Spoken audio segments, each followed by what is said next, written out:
Hi, and welcome to Between the Sheets. On a previous episode, we sat in my bed with three gay men and talked about marriage equality. Do we really care about it anymore? In that conversation, the guys were talking about how they felt marriage equality wasn't as big an issue anymore, but it had allowed them to talk about a wide range of things for our queer community. After that episode aired, Sally Goldner got in contact with me to ask to come on and talk about how she felt marriage equality had opened or not opened different avenues to things within our queer community. Sally, thank you for joining me in bed. Oh, always a pleasure, Dean. I love it. So when that conversation was happening, these guys were three cis gay men who felt that, that marriage equality wasn't really that important to them, but they felt like it had given them an avenue to be able to talk about other things that affected our community. You're from another part of the community, both bi and trans. Thank you, to those guys. And we had a great chat about it. How do you feel marriage equality has opened or gotten in the way of things when it's come to other issues for our community? Yeah, look, sadly, I'd have to say it's got in the way, and a number of pointers and issues have come up for me on that. Going back to 2010, at the federal election of that year, I tried to contact both LGBTIQ+ and what I call broader community media, and got told, oh no, we're about trans issues, and got told, oh, we've got this covered because we're doing marriage.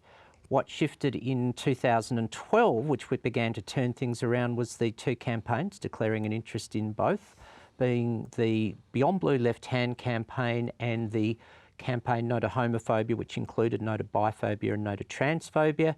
These two social marketing campaigns, to me, suddenly got people thinking in both our own communities and across broader community, oh, there's stuff we know that we don't know. And that really happened separate from marriage. Other things, overseas, I've heard from people in Canada that when marriage and same-sex adoption happened in 2003, everything else ground to a halt. We had the scenario in America in 2014 where one New York so-called LGBTI organisation seriously thought about shutting down because we've got marriage now. It's a funny thing, isn't it? Because, I mean, I know we all thought the marriage equality debate wouldn't still be going, even though it is going around and around in circles. And there have been times where we've all felt that it's gotten in the way of other things. But I mean, for me, at the end of the day, I'm a gay man. So, and the interesting thing I found on the panel as well with the other gay men is when they were talking about trans issues, they felt really uncomfortable because they weren't trans to be able to talk about it. I mean, do you feel like we're drowning in marriage equality and not talking about more important things? I think I want to make it clear, all the issues are important. Absolutely. And just so it's clear, my stance as an individual, and I'm here today as an individual, is that I support marriage equality in that, I don't want to get married. I'm not rushing to get married either. I'm not rushing to the chapel, etc. But I respect that other people want it, and it's just plain discrimination in terms of sexual orientation, gender identity, including forced trans divorce, intersex status. Those intersex people who have neither male nor female on their birth certificate can't get married. But all the issues are important, and I want to demonstrate something. I was on a panel about a year ago called "Are We Over the Rainbow Yet?" Now, of course, we know the answer to that's no. Lots of reasons, and yet sadly a gay man on that panel said, we will do marriage first and then we will do other things later. Yeah. So we've got a difficult topic. Please call Q-Life if you're distressed by this or something like that. You've got a 50% attempted suicide rate in the trans community. Bi people are still singled out for biphobia at pride marches all around the world. Yeah. A few weeks ago we had the situation in the UK of a UK gay guy, Christopher Biggin, making biphobic remarks.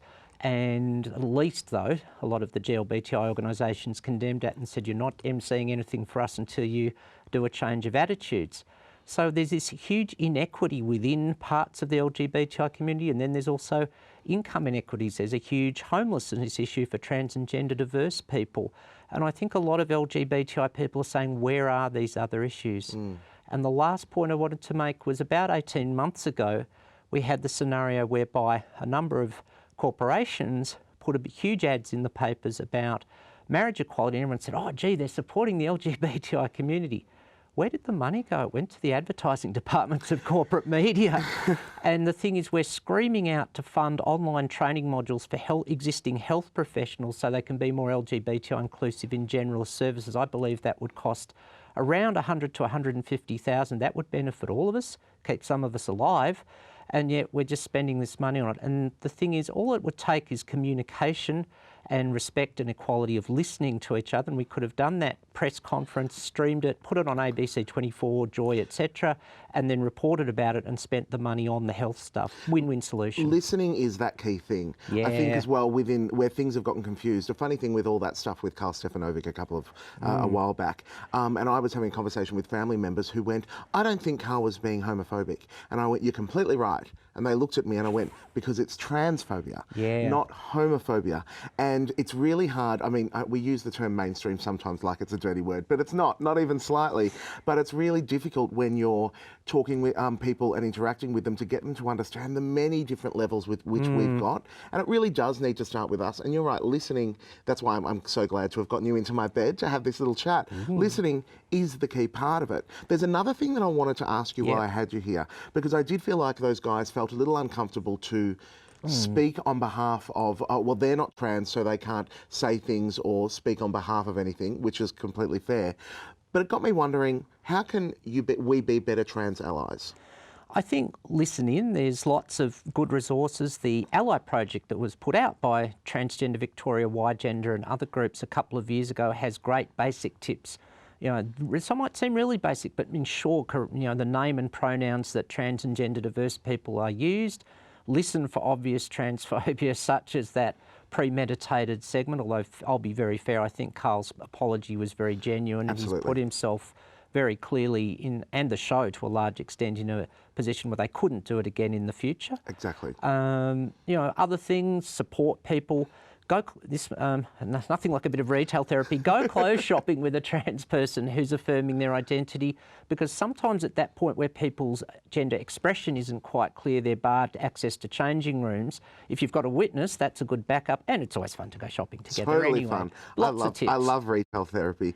So there's plenty of things that you can do when it comes to listening and being a part of our community and supporting your trans, bisexual, intersex and gender diverse brothers and sisters. Sally, thank you very much for having this chat with me in bed.